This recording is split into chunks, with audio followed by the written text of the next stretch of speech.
Welcome everyone, both friend and stranger, old and new, to this time of worship in the Unitarian tradition. My name is Diane Rutter and I'm the lay assistant here at Kingswood Meeting House in Hollywood in the West Midlands. My thanks as always go to Peter Flower, whose technical skill and patience allow us to keep this Kingswood worshipping community alive and thriving. Today I'm going to ask you, are you worth your salt? Are you? And we begin our worship by lighting our chalice candle, as many Unitarians and Unitarian Universalists do the world over.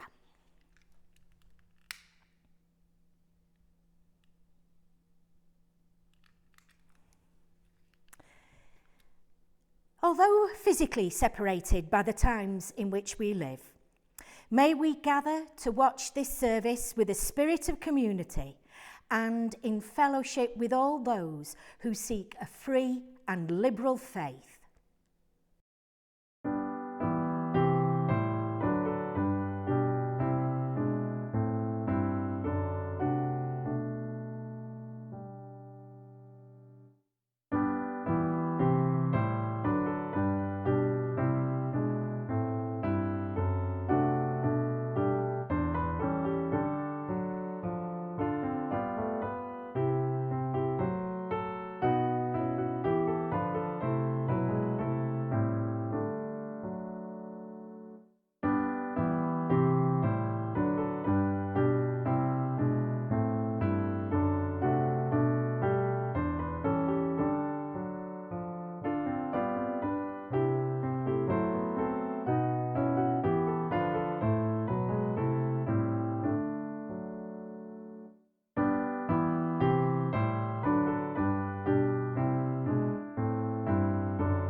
Our first reading today is from the Gospel of Matthew, chapter 5.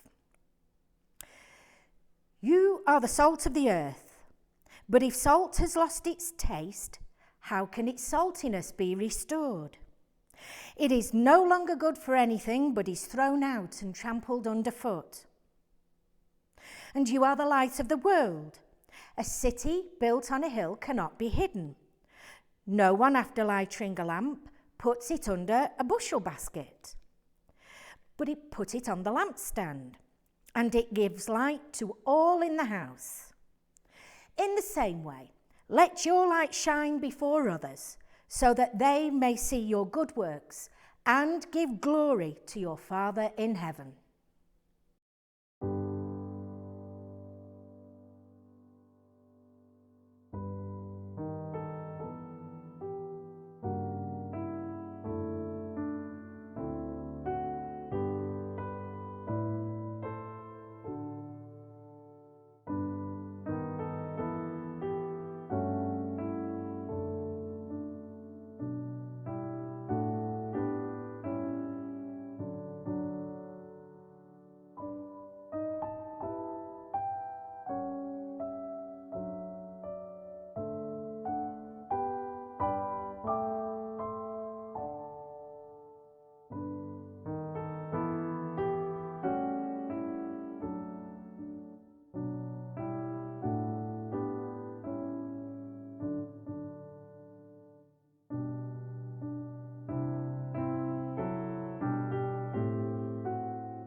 Let us now take time for prayer.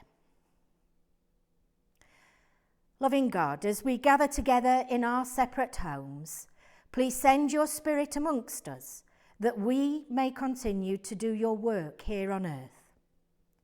We gather in many different frames of mind. There are those who are struggling with isolation, those who struggle financially, those who are grief-stricken. And we bring before you and ask your healing grace and comfort for all those who are ill, for all those who are homeless, and for all those who have to make decisions in hard times. And we'd like to thank you for the many joys in our lives too. So many kindnesses every day, small and large, that ease our aching hearts. And we thank you for laughter and love. Please help us to stick together and help all those we can, whenever we can, in whatever way we can. And I invite you to say with me the words of the Lord's Prayer. Our Father, who art in heaven, hallowed be thy name. Thy kingdom come, thy will be done, on earth as it is in heaven. Give us this day our daily bread, and forgive us our trespasses, as we forgive those who trespass against us. And lead us not into temptation, but deliver us from evil. For thine is the kingdom, the power and the glory, for ever and ever. Amen.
My next reading for you today is a fairy tale.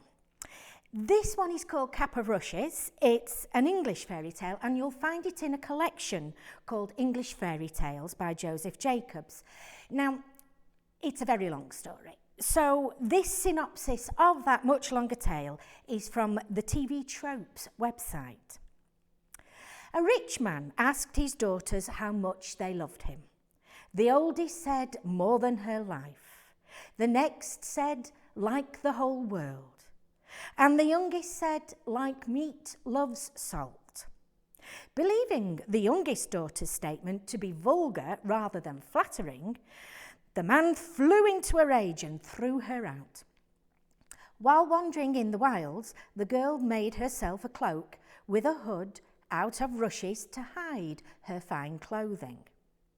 Eventually, the girl found a great house where she begged a job scrubbing dishes. And because she gave them no name, they called her Cap o' Rushes, due to her cloak. One night, the house held a ball, and Cap o' Rushes sneaked into the party by taking off her cloak so her fine clothes were on full display. The master's son saw her at the ball and fell in love with her, but was unable to get out of her who she was. After they met at 2 more balls, he gave her a ring. When the son still could not find her, he fell sick. The sick son was served gruel on his sick bed, and after Caporushes persuaded the cook to have her make the gruel for him, she was able to put the ring that the man had given her into the gruel bowl, allowing the son to find her and marry her. At the wedding party, Caporushes told the cook to make the meal without any salt in any of the dishes. This left all the dishes without flavour, and her father, who turned out to be amongst the guests, started to weep because he now realised what his daughter had meant, and he feared she was dead. Caporushes then revealed herself as his daughter and forgave him, and they all lived happily ever after.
There are many types of these stories which all revolve around a father and any number of daughters.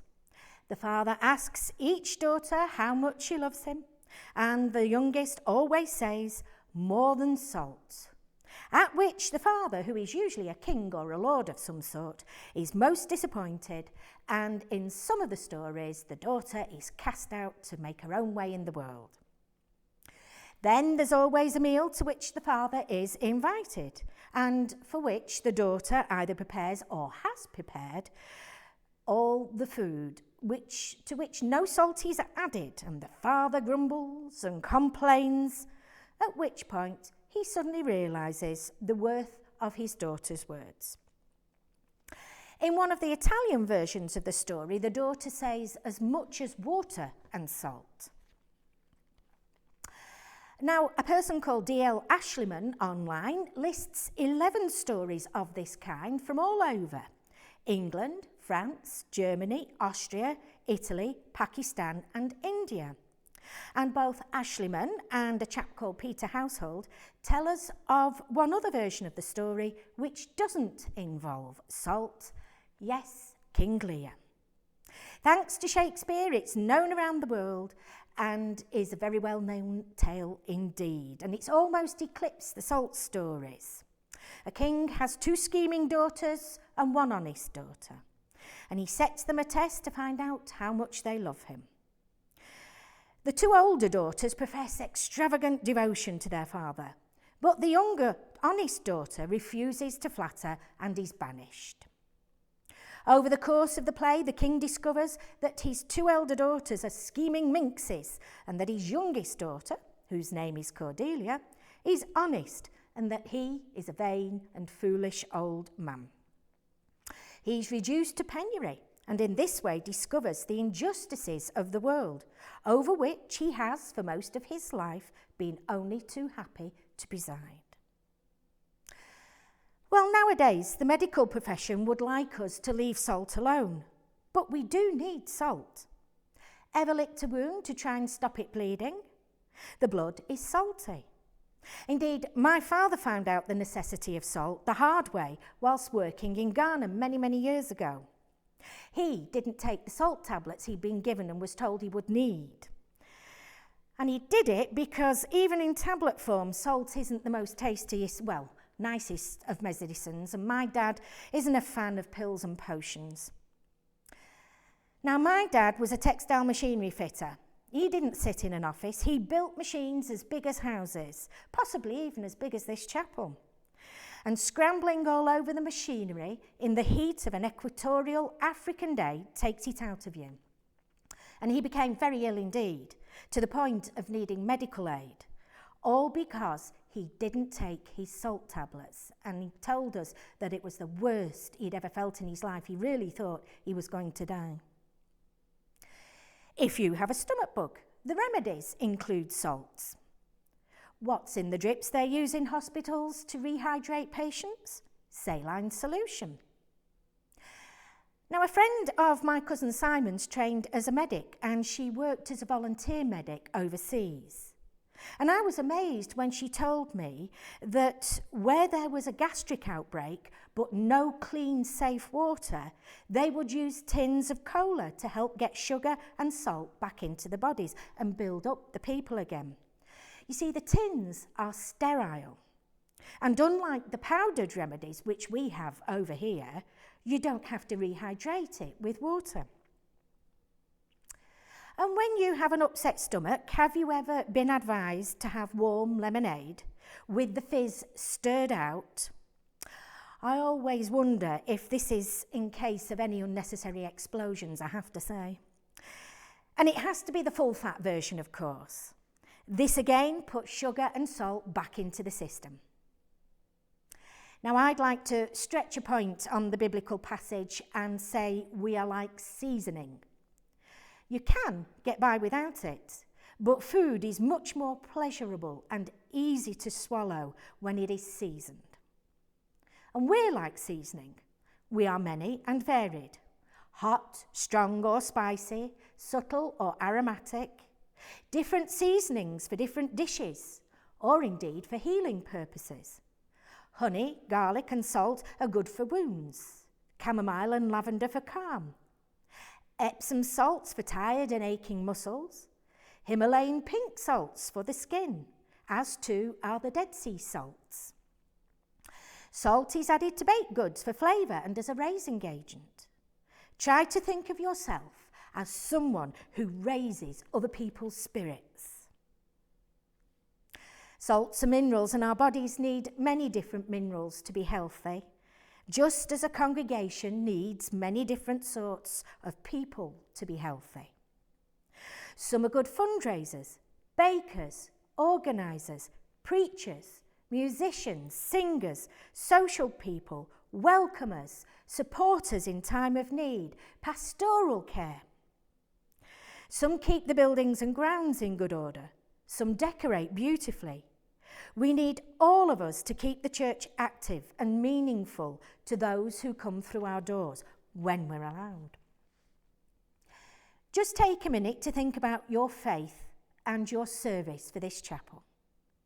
Does it have flavour, or is it a bit blah and needs a bit of a reboot? Is it better to have some flavour than none at all? The passage from Matthew goes on to say, "You are the light of the world." The world and we need you. Your skills and knowledge are needed by those around you. There's a reason Jill started to call us Team Kingswood. It's not one person who does everything. Where would Ant and I have been if Peter hadn't volunteered to film and edit our Sunday services? What would we have done for money for the bills if some of you hadn't organised fundraising, made masks, organised pens and bags for sale, joined the committee? And we'd be in a right pickle if Dave didn't look after the money for us. That's not been easy when going to the bank is difficult or not allowed at the moment. And there's so much more. I can't fit everyone's name in here, but you know who you are. And then there are those much needed people who, if they can't give of their time and talent, give from their pockets. Every single one of you is a blessing to this church. Those who come to worship, those who come to coffee mornings, socials, special occasions, lead our youth groups, or attend the groups that meet here, work in the grounds. And we do more than support our chapel.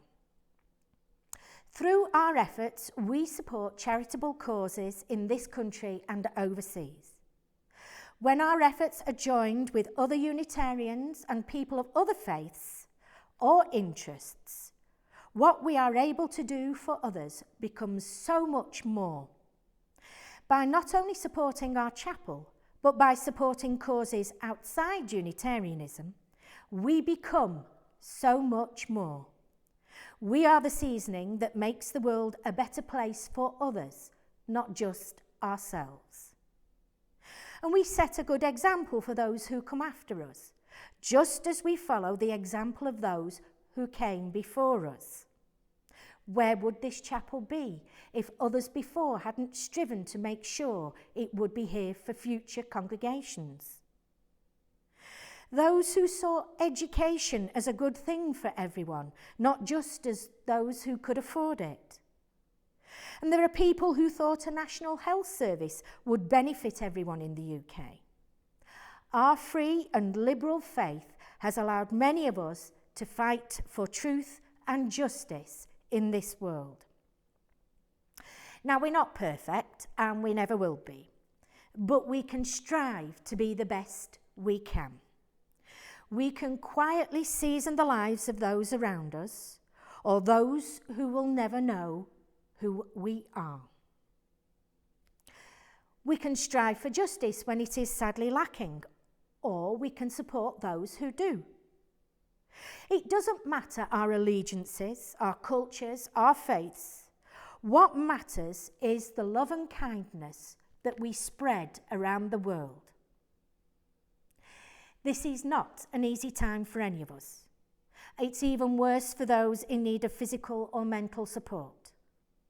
And so we will continue to raise funds or make items, not only for the benefit of this chapel, but for other people too, for Send a Child to Hucklow, for Nick for Peace, for Prem Baby Units, for the Be Kind project, for the NHS, for the food bank, and for anybody who asks it of us. Why? Because when we season the whole well, it also makes life better for ourselves. Because we do as God asks us, to be a light and to do God's worth and work on earth.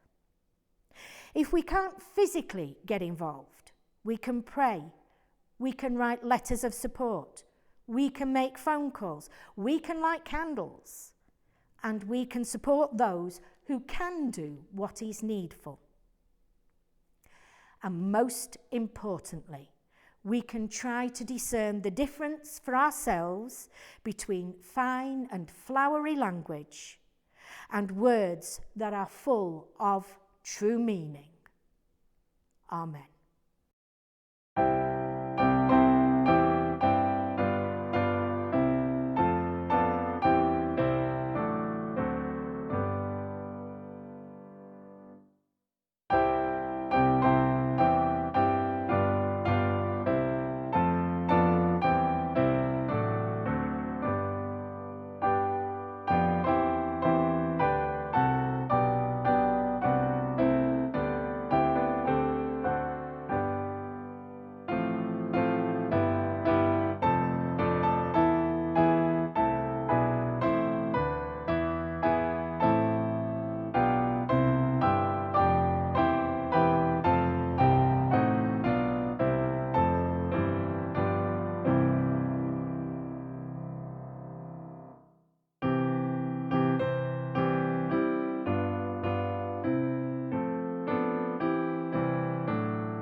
And so our worship draws to a close, and I'd like to leave you with these words. May you find help this week, and may you find someone to help. May you find laughter this week, and someone to laugh with you. May you find comfort, grace, and faith in your life, and others to share it with. Amen.